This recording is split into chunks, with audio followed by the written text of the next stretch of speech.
MPL sebelumnya. Yang kita tahu, MPL weekend ke-8 biasanya menjadi sebuah hiburan. MPL Arena bisa tepuk tangannya!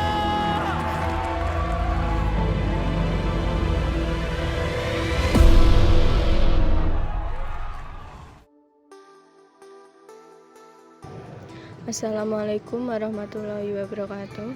Selamat pagi, yang terhormat Ibu Nur Latifah MKom selaku dosen pengampu mata kuliah konsep sistem informasi dan teman-teman kelas B yang saya banggakan.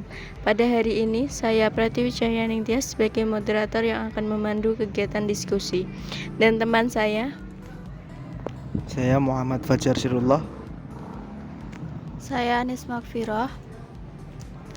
Saya Fadilillah Khadijah Bakri. Dan saya Muhadi Kurniawan.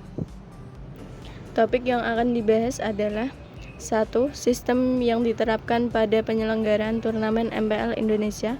Yang kedua, manfaat sistem informasi dalam penyelenggaraan turnamen MPL Indonesia. Yang ketiga, rancangan sistem informasi pada penyelenggaraan turnamen MPL Indonesia. Dan yang terakhir adalah implementasi sistem informasi pada penyelenggaraan turnamen MPL Indonesia. Susunan kegiatan diskusi yang pertama adalah sesi pembuka, yang kedua sesi penyajian materi, dan yang terakhir adalah sesi penutup. Memasuki sesi yang pertama yaitu pembukaan, marilah kita mengucapkan basmalah. Bismillahirrahmanirrahim. Selanjutnya penyampaian materi yang akan disampaikan oleh kelompok kami. Kepada yang bertugas saya persilahkan. Pertama, pengenalan tentang MPL Indonesia atau Mobile Legends Bank Professional League adalah kompetisi game mobile terbesar dan paling bergengsi di Asia Tenggara. Didorong oleh tekad untuk meningkatkan ekosistem esports, MPL membuat lompatan dengan membangun Liga Esports model waralaba pertama di Asia Tenggara. Memastikan keberlanjutan komunitas secara keseluruhan, model waralaba ini akan menerapkan bagi hasil, batas gaji, dan manfaat khusus lainnya kepada tim yang berpartisipasi. Satu-satunya turnamen e-sport di Indonesia yang menggunakan sistem franchise hanyalah Liga Utama Mobile Legends, yaitu Mobile Legends Professional League atau MPL itu tadi. Muntun selaku pengembang sekaligus penyelenggara MPL menghapus sistem kualifikasi terbuka menjadi sistem franchise sejak musim keempat atau 2019 yang lalu. Sistem franchise ini membuat tim esports Lovre absen di MPL musim itu karena protes keras atas biaya pendaftaran yang sebesar 15 miliar. Lovre bukan sembarang tim, mereka runner up MPL musim 3 dan juga runner up Mobile Legends Southeast Asia Cup MSC 2019. Sejak mundur dari MPL Indonesia karena aturan biaya pendaftaran tadi, kini Lovre bertanding di MPL Malaysia atau Singapura dan berkolaborasi dengan Orange Esports Team untuk kemudian berubah nama menjadi Orange Lovre Esports. Sebenarnya buat apa biaya pendaftaran turnamen esports sampai 15 miliar itu? Itulah suatu bagian dari sistem franchise yang merupakan sistem tertutup, eksklusif, mahal, dan memberikan jaminan finansial dan komitmen pada tim dan penyelenggara liga untuk tidak mangkir. Dan ini dia tim partisipan MPL Indonesia season saat ini, yaitu ada Bigetron Alpha, Arak Yohoshi, Evos Legends, Onyx Esports, Geekfam, Aura Fire, Alter Ego, dan juga Rebellion Zion. Untuk pembahasan selanjutnya yaitu sistem yang diterapkan pada penyelenggaraan turnamen MPL Indonesia. Monton selaku developer dari game Mobile Legends memutuskan untuk menerapkan sistem Franchise League sejak season 4 untuk penyelenggaraan liga utamanya, yaitu MPL. Franchise League adalah sistem kompetisi yang kontestannya memerlukan investasi dengan jumlah tertentu untuk mengikuti kompetisi. Monton mematok biaya pendaftaran MPL Indonesia sebesar USD 1 juta atau kurang lebih setara 15 miliar. Format dari turnamen MPL Mobile Legends sendiri memiliki dua sistem, yaitu sistem regular season yang berlangsung selama 8 minggu.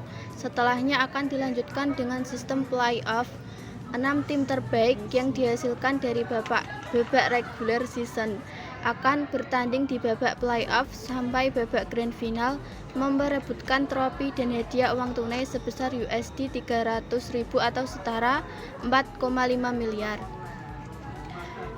Pembahasan selanjutnya, manfaat sistem informasi dalam penyelenggaraan turnamen MPL Indonesia. Manfaat yang pertama yaitu sistem pertandingan yang adil, di mana setiap tim akan memiliki standar upah maksimal untuk mendorong keseimbangan kekuatan antar tim dan terjaminnya biaya operasional berkelanjutan, di mana para tim akan mendapatkan sumber daya yang setara. 2. Bagi hasil, di mana setiap tim akan mendapatkan lebih dari 50% pendapatan liga sebelum dikurangi biaya operasional dan biaya pemasaran liga yang sepenuhnya ditanggung oleh liga. Ketiga, keamanan finansial. Para pemain profesional di mana dalam kontrak pemain akan disebutkan upah minimum dengan masa berlaku kontrak 6 bulan untuk setiap musim. 4. Keamanan pekerjaan. Bagi semua tim dan pemain dan tidak ada degradasi lagi. Dengan adanya jaminan tim tetap berada di liga tanpa degradasi, maka pemain tetap digaji meski mereka bermain jelek di satu turnamen. Terakhir, peluang komersialisasi. Penerapan investasi bersama dari Monton dan para tim memungkinkan liga untuk berkomitmen pada inisiatif jangka panjang untuk mengembangkan hubungan dengan mitra utama, untuk menciptakan aliran pendapat baru dan solusi pemasaran untuk merek, tim, dan pemain. Pembahasan selanjutnya adalah rancangan sistem informasi pada penyelenggaraan turnamen MPL. Yang pertama adalah Entity Relationship Diagram. Entity Relationship Diagram adalah dapat membantu memvisualisasikan bagaimana data saling terhubung untuk mengkonstruksi basis data rasional. Berikut adalah bagan alurnya. Yang kedua, Logical Record Structure, yaitu hasil dari pemodelan yang terbentuk dari relasi-relasi antar entitas yang telah dijelaskan sebelumnya. Berikut adalah bagan alurnya. Yang ketiga adalah Use Case Diagram, yaitu digunakan untuk interaksi antar pengguna sistem dengan sistem, yaitu penjelasan aktor-aktor yang melakukan suatu prosedur dalam sistem serta menjelaskan tanggapan-tanggapan sistem terhadap action yang dilakukan oleh aktor. Berikut adalah bagan alurnya. Yang keempat, Class Diagram. Kelas diagram berguna sebagai penggambaran dan pendeskripsian dari kelas, atribut, dan objek. Berikut adalah bagan alurnya. Untuk pembahasan berikutnya adalah implementasi sistem informasi pada penyelenggaraan turnamen MPL di Indonesia. Yang pertama, input atau implementasi basis data. Pada tahapan ini, implementasi basis data menampilkan rancangan basis data yang dibuat sesuai dengan kebutuhan sistem. Berikut rancangan basis data, di mana kita disuruh untuk memasukkan user, player, berita, tim, season MPL, about, jadwal, dan jadwal reguler.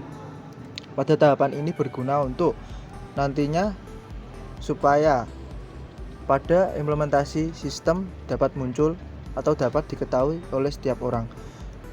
Yang kedua adalah implementasi sistem. Implementasi sistem merupakan tahapan untuk menampilkan halaman-halaman yang ada dalam sistem. Berikut beberapa tampilan halaman-halaman dalam sistem. Yang pertama adalah tampilan halaman depan sistem MPL. Yang kedua adalah tampilan halaman daftar tim partisipan. Untuk yang ketiga adalah tampilan halaman jadwal pertandingan. Untuk yang keempat adalah tampilan halaman detail tim profil. Untuk yang kelima adalah tampilan halaman roster tim. Untuk yang keenam adalah tampilan halaman detail player. Untuk yang ketujuh adalah tampilan halaman riwayat pertandingan. Untuk yang kedelapan adalah tampilan halaman media video. Yang kesembilan adalah tampilan halaman sponsorship dan media partner. Untuk yang ke-10 adalah tampilan halaman perjalanan season MPL yang telah dilakukan dari season 1 sampai season ke-10. Oke, sekarang kita masuki sesi yang terakhir. Kesimpulannya adalah dari perancangan sistem ekspor berbasis web ini adalah sebagai berikut. 1. Sistem ini dapat membantu admin dalam mengelola data-data ekspor divisi Mobile Legends untuk memaksimalkan penyimpanan informasi tentang ekspor divisi Mobile Legends kepada penggemar atau masyarakat umum di Indonesia. Yang kedua, sistem ini diharapkan dapat memaksimalkan atau mempermudah pengunjung atau pembaca dalam mengakses informasi tentang ekspor divisi Mobile Legends bank-bank di Indonesia. Yang ketiga, mendapatkan suatu metode pengelola yang lebih efisien dan efektif untuk dijadikan sebagai bahan referensi dalam mengetahui informasi ekspor divisi Mobile Legends di Indonesia. Terima kasih. Demikian diskusi dari kelompok kami. Sebagai moderator, saya mohon maaf atas kesalahan saat proses penyampaian. Wassalamualaikum warahmatullahi wabarakatuh.